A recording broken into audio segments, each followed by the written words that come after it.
Mă numesc Zvârdea Leontin și stau în Reșița, în Poiana Golului, numărul 2.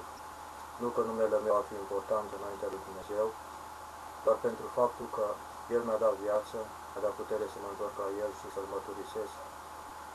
Doresc aceste cuvinte să fie pentru toți aceia care sunt interesați să cunoască voia și puterea lui Dumnezeu, pentru că slava nu este a noastră, ci slava celei care ne-a dat-o, ca noi, prin ceea ce credem, să credem cu adevărat că sufletele noastre vor primi mântuire, prin însăși credința care ne-a dat El, odată pentru totdeauna, slăvit să fie numele Lui. Nu caut slava mea, nu doresc acest lucru să fie spre lauda mea, doresc ca tot ceea ce vor vorbi să vorbesc în numele acelea care nu m-a lăsat, pradă dinților, acelor care m-au băjocorit, acelor care au fost odată în viața mea vrăjmași, și îl rog pe Iisus ca să ierte, pentru că, așa după cum pe cruce s-a rugat pentru noi toți, la Tatăl să ne ierte, că nu știm ce facem.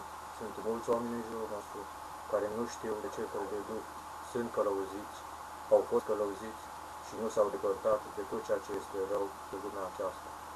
Poate nu-și dau seama că în inima lor există multă răutate, poate că ei vor să facă un lucru bun înaintea lui Dumnezeu, dar, așa cum este scris, vrei să faci binele, dar de multe ori răul este legat de inima ta.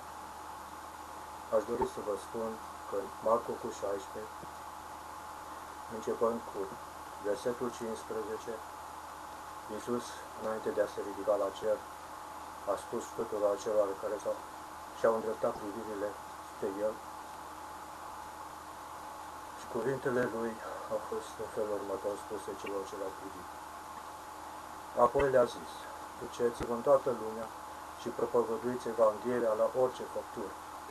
Cine va crede și se va boteza va fi mântuit, dar cine nu va crede va fi osândit. Iată semnele care vor însoți pe cei ce vor crede. În numele meu vor scoate draci, vor vorbi în limbi noi, vor lua în mână șerpi, dacă vor bea ceva de moarte, nu-i va vătăma, își vor pune mâinile peste bolnavi și bolnavii se vor însănătoșa. Domnul Iisus, după ce a vorbit cu ei, s-a înălțat la cer și a șezut la dreapta lui Dumnezeu. Iar ei au plecat și au propovăduit pretutindeni. Domnul lucra împreună cu ei și întărea cuvântul prin semnele care însoțeau. Amin. Aceste cuvinte sunt pentru noi date ca să știm că nu acum 2 milioane a lucrat Domnul Iisus și de atunci El a încetat să lucreze. Dacă El stă de dreapta Tatălui, ne-a lăsat un mângâietor, ne-a lăsat puterea Duhului Său cel Sfânt și această putere ne dă putere nouă, prin voia celui prea înalt, să-L slujim cu o inimă sinceră, curată și predată în totalitate Lui. Ceea ce doresc să mărturisesc este că în viața mea, cu toate că am o vârstă destul de înaintată, 58 de ani, nu de mult l-am întâlnit cu adevărat pe Iisus, prin ceea ce a făcut El în viața mea și prin cele ce am trecut eu în viața mea, mi-am dat seama că mâna Lui m-a ocrotit, m-a păzit atât pe mine și pe familia mea.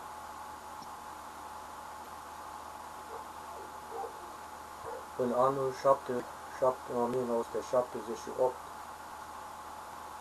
a trebuit să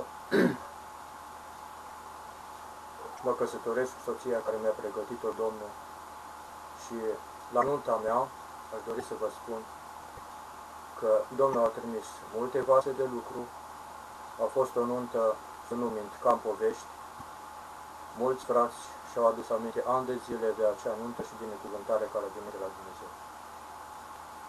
Dar, cu toate acestea, noi, pentru că am fost iubitori ai lucrării Duhului Sfânt și a vaselor prin care Dumnezeu a vorbit și încă mai are și în ziua de astăzi, care vorbește prin ei, noi a trebuit ca să nu primim sfaturile care, în mod normal, se dea la tinerii căsătoriți, și pe vremea aceea a trebuit să ni se citească despre prorocii mincinoși, care sunt o parte din ei în lumea aceasta și eu cu ei nu am nimic, pentru că dacă ei nu sunt sinceri față de Dumnezeu și de lucrarea Duhului Sfânt, își vor primi o dreaptă răsplătire. Dar, pentru că s-a spus mult despre acest subiect, în fel și fel de feluri, mulți să-și închipuie că dacă știu să citească din Cuvântul Lui Dumnezeu, ceea ce nu este un mare lucru în ziua de astăzi, că puțin sunt analfabeți, ei și închipuie că dacă știu să citească, ei au și dreptul să judece lucrarea lui Dumnezeu, ceea ce mie mi-a fost frică să o fac. Și s-a întâmplat că în acea perioadă, în duminica de 10 decembrie 78, a trebuit să stăm în fața lui Dumnezeu, în fața altarului, și cei de pe vremea aceea care erau pe vremea lui Ceaușescu, nu oricine ajungea să fie puși acolo în conducerea unor biserici sau culte. Se știa foarte bine cine ajungea acolo și nu întotdeauna cei care erau cu frica lui Dumnezeu. Se luptau foarte puternic împotriva prorocilor, prin vorbele lor. Eu stăteam acolo la începutul credinței și nu știam ce să cred.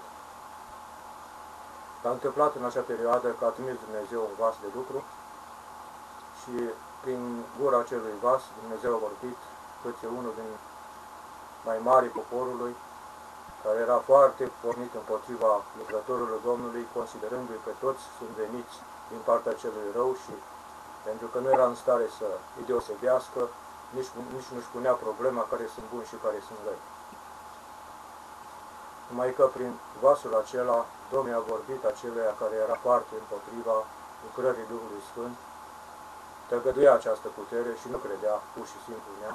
Domnul a vorbit prin acel vas și a spus: sabia va intra în casa ta, iar pe voi vă voi schimba. Au trecut mulți ani de atunci și n-am putut să uit lucrarea asta și poate că nu vă putea uita niciodată până mor. N-a durat mult când acel om și-a trimis, sau a plecat fiul lui, nu știu precis să vă spun, a plecat la mare. Ori la mare, știți că acolo prea multe biserici nu sunt și nici nu au fost și nu sunt nici acum. Acel copil la 20 ceva de ani a intrat în apă, a făcut cu mâna soției, a venit un val și l-a luat și dus a fost.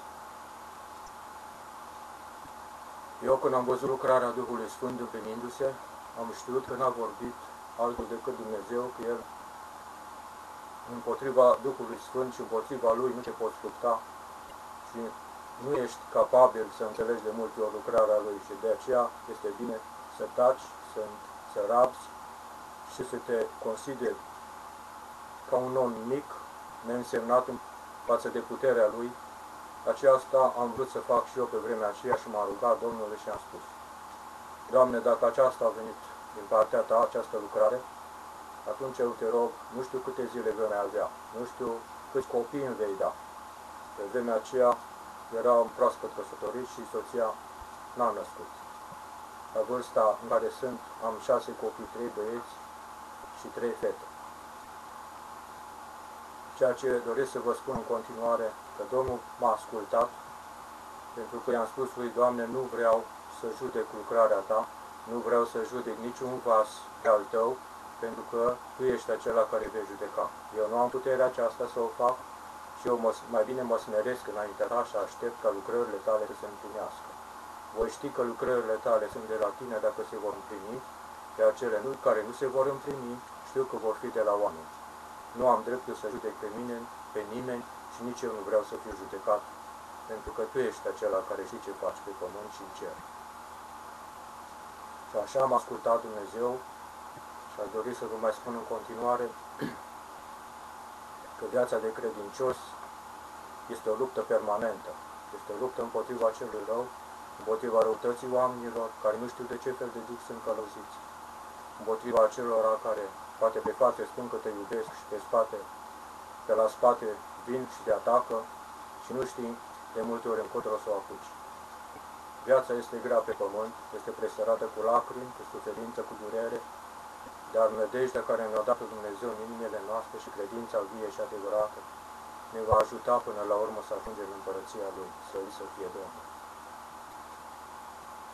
S-a întâmplat că, în decursul anilor, doi din copiii mei, stând în fața casei, sub niște fire de curent de înaltă tensiune, un alt copil din vecini a luat un cârlig și a aruncat peste firele de înaltă tensiune. S-a făcut un scurt și în secundele următoare încă mai era foc pe firul care era deasupra. A căzut peste copiii mei și în secunda următoare vecina care s-a uitat și a văzut toată întâmplarea a început să tremure toată de frică că era nepotul ei care a aruncat deasupra firilor acel cârlig. Vreau să vă spun că Dumnezeu a fost acolo și mâna Lui peste copiii mei a fost și copiii mei sunt în viață acum. Vreau să vă mai spun că dacă n-ar fi fost Dumnezeu acolo în momentele acelea, copiii mei ar fi fost morți de mult. Apoi s-a mai întâmplat mai departe că fata cea mai mare, la naștere, doctorii au spus că nu mai scapă cu viață. Era strangulată de cordonul umbilical și la naștere au scos-o doctorii, nu mai ei știu cum, era pe jumătate moartă, era neagră la față și dacă mai întârzia, poate câteva secunde ar fi murit. S-a mai întâmplat cu altă fată de-a mea,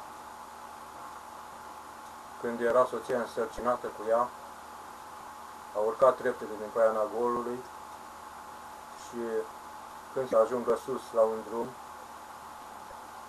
de sus a coborât o mașină mare de 16, o rabă de 16 tone, care a dus un sicriu la un vecin care a murit. Această mașină n-a mai putut fi controlată de șoferul respectiv, a pierdut controlul volanului, s-a răsturnat și s-a oprit de soția mea la câțiva metri. Vreau să vă spun că acolo a fost mâna lui Dumnezeu care a păzit pe soția mea și pe fata care acum este vie, este în Italia, a luat botezul și slăvește pe Dumnezeu pentru tot ce a făcut în viața ei.